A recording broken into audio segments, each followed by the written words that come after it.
Deshtele. Dies ist Tibet diese Woche, eine wöchentliche Nachrichtensendung über Tibet, seine Heiligkeit den Dalai Lama und die tibetische Zentralverwaltung. Zunächst die heutigen Schlagzeilen. Seine Heiligkeit der Dalai Lama segnet Sanskar. Chinesische Behörden zerstören hunderte buddhistische Stupas und eine Padmasambhava-Statue in Khartse, Tibet. Sejong ermutigt tibetische Jugendliche aus Ausland, ihre Identität anzunehmen. Galön Changra Thalam Döma eröffnet die 8. Bildungsausstellung auf CTA-Ebene. Galön Döma Dyeri verstärkt Tibet-Lobbyarbeit in Delhi. Ehrungszeremonie für seine Heiligkeit den Dalai Lama in Hessen, Deutschland. Gemeinsames Seminar bringt Chinesen und Tibeter in Frankfurt zusammen.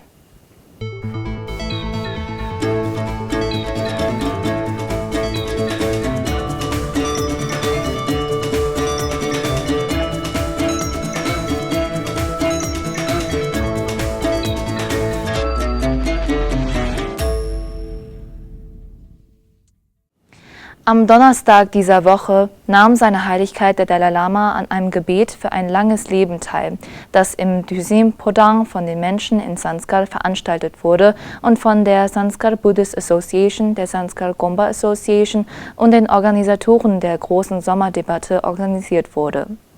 Auf ihre Bitte hin hielt seine Heiligkeit heute auch eine kurze Lehrrede über Tsongkhapas 3 Hauptpfade. Vor Beginn des Gebets für ein langes Leben legte seine Heiligkeit den Grundstein für die Sanskar Mönlam Stupa und sprach Segensworte für den Erfolg des Projekts. Bei der Versammlung sagte seine Heiligkeit, dass die Menschen in Sanskar und er eine starke Verbindung hätten und dass die Menschen aus der Transhimalaya-Region unerschütterliches Vertrauen in ihn hätten. Seine Heiligkeit versicherte erneut, dass es Prophezeiungen und Hinweise in seinen Träumen gegeben habe, dass er 130 Jahre alt werden wird. Anfang dieser Woche eröffnete seine Heiligkeit auch das Kalkül Mega Summer Symposium. Der Vorsitzende des Organisationskomitees des Summer Mega Symposium, Geshe Losang Tsepe, drückte in seiner Eröffnungsrede seiner Heiligkeit dem Dalai Lama seinen Respekt und seine aufrichtige Dankbarkeit dafür aus, dass er der Veranstaltung seine Ehre erwiesen hat und betonte, dass die Klöster, Nonnenklöster und Mönche von Sanskar und Ladakh sich verpflichtet haben, gemäß dem Rat seiner Heiligkeit die klassischen Texte des Buddhismus zu studieren, wobei dieses Summer Mega Symposium Teil dieses Projekts ist. Geshe Losang Tsepe wies auch darauf hin, dass dieses Symposium Menschen unterschiedlicher Glaubensrichtungen einen Raum für sinnvolle Diskussion miteinander bietet. In seiner Ansprache vor den Versammelten konzentrierte sich seine Heiligkeit darauf, dass der Buddhismus auf Logik und Vernunft basiert. Seine Heiligkeit sprach über die dialektische Debatte als einen Ansatz, um die eigene Intelligenz zu nutzen und darüber, wie die Tibeter im Exil dadurch, trotz ihrer geringen Bevölkerungsanzahl, ihre Tradition bewahren konnten. In einem schweren Angriff auf das religiöse Erbe Tibets haben chinesische Behörden Ende Mai oder Juni 2025 laut Quellen aus Tibet über 300 buddhistische Stupas, eine verehrte Guru-Statue und eine neu errichtete Statue von Khenpo Jigme Phunso, dem verstorbenen Gründer und Abt des Seta Buddhist Institute im Bezirk Dakpo in Khartse, Tibet, zerstört. Zusätzlich zu diesem Angriff behaupteten die chinesischen Behörden, die Stupas seien auf staatlichem Land errichtet worden, verhängten eine weitere Informationssperre über diesen kulturellen Vandalismus und drohten jedem, der versuchte, Informationen darüber nach außen zu tragen, mit sofortiger Inhaftierung wegen Verrat von Staatsgeheimnissen. Der gesamte Abrissort wurde abgesperrt, ohne dass eine Ein- oder Ausreisegenehmigung erteilt wurde. Die Repressionen haben sich über den Bezirk Dakpo hinaus ausgeweitet. Jede Bewegung der Tibeter wird überwacht und verfolgt, und während die ganze Welt den 90. Geburtstag seiner Heiligkeit des großen 14. Dalai Lama feierte, wurden alle öffentlichen Versammlungen bis Mittwoch dieser Woche in Khartse und den umliegenden Regionen verboten. Am Montag dieser Woche traf sich Sejong Bemba-Tsering von der tibetischen Zentralverwaltung mit etwa 60 jungen Tibetern aus Belgien und den Vereinigten Staaten.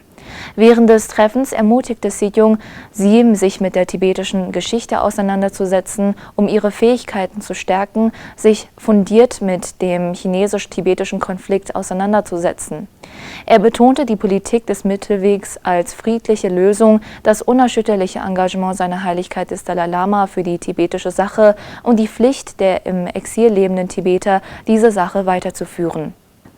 Galön Chanrat Thalamdöma vom Bildungsministerium der tibetischen Exilregierung eröffnete am vergangenen Donnerstag die jährliche 8. CTA-Ausstellung für Naturwissenschaften, Mathematik und Umwelt in der TCV-Schule in Upper Dharamsala.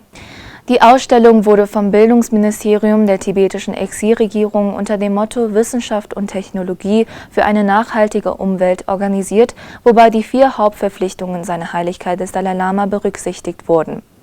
Rund 39 Exponate aus 19 verschiedenen tibetischen Schulen nahmen an der Ausstellung teil, wobei 12 Exponate ausgewählt wurden, um die tibetischen Schulen bei der nächsten Ausstellung auf NCERT-Ebene zu vertreten.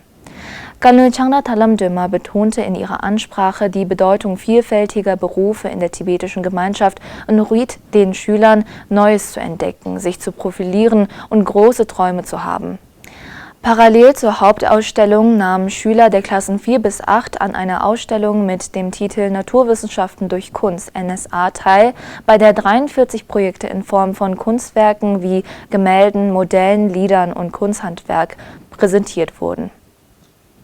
Letzte Woche nahm Galön Döma-Gyari vom Sicherheitsministerium der tibetischen Zentralverwaltung an der ersten offiziellen Sitzung zwischen den nationalen Führungskräften der RSS und der Kerngruppe des Nationalrats Bharat Tibet Sayok Manch teil, die im Hauptsitz der Rashtriya Swayamsevak Sangh (RSS) in Delhi stattfand. Während seines Aufenthalts in Neu-Delhi traf Galön auch mit Alexander Caligaro von der deutschen Botschaft in Neu-Delhi zusammen, der seine fortgesetzte Unterstützung für die Religionsfreiheit in Tibet zum Ausdruck brachte. In Hessen fand eine Gedenkfeier zu Ehren des 90. Geburtstags seiner Heiligkeit des Dalai Lama statt, an der Würdenträger, Freunde und langjährige Unterstützer Tibets teilnahmen. Im Mittelpunkt der Feier stand die Vorstellung eines neuen Buches des Journalisten Stefan Schröder, das die einzigartige und jahrzehntelange Freundschaft zwischen seiner Heiligkeit, dem Dalai Lama und dem deutschen Bundesland Hessen beleuchtet. Das Buch würdigt insbesondere Roland Koch, den ehemaligen Ministerpräsidenten von Hessen, der seine Heiligkeit den Dalai Lama fast 50 Mal in der Region willkommen geheißen und sich mit großem Engagement für die tibetische Sache eingesetzt hat. Der Vertreter Thinley Chökyi kommentierte das Buch als Erinnerung an den Kampf der Tibeter für Würde und kulturelles Überleben.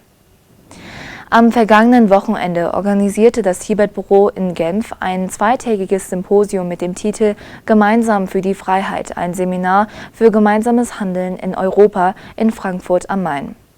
Neben dem Vertreter Thinley Chökyi nahm an diesem Seminar, das vom chinesischen Verbindungsbeamten Sangye Kyab koordiniert wurde, Mitglieder verschiedener chinesischer Organisationen aus verschiedenen Ländern teil, darunter Uiguren, Hongkonger und Südmongolen. Die chinesische Verbindungsbeauftragte der tibetischen Zentralverwaltung für Australien, Dawa Sangmo, nahm ebenfalls an dem Seminar teil. Die Teilnehmer verabschiedeten einstimmig Resolutionen, in denen sie sich gegen die Einmischung der chinesischen Regierung in die Reinkarnation seiner Heiligkeit des Dalai Lama, die Verfolgung von Menschenrechtsaktivisten und anderen Aktivisten in China, die Zerstörung traditioneller Kulturen und Sprachen sowie die Einrichtung eines gemeinsamen Ausschusses für die Zusammenarbeit mit der Europäischen Union aussprachen. Vielen Dank fürs Schauen und bis zum nächsten Mal.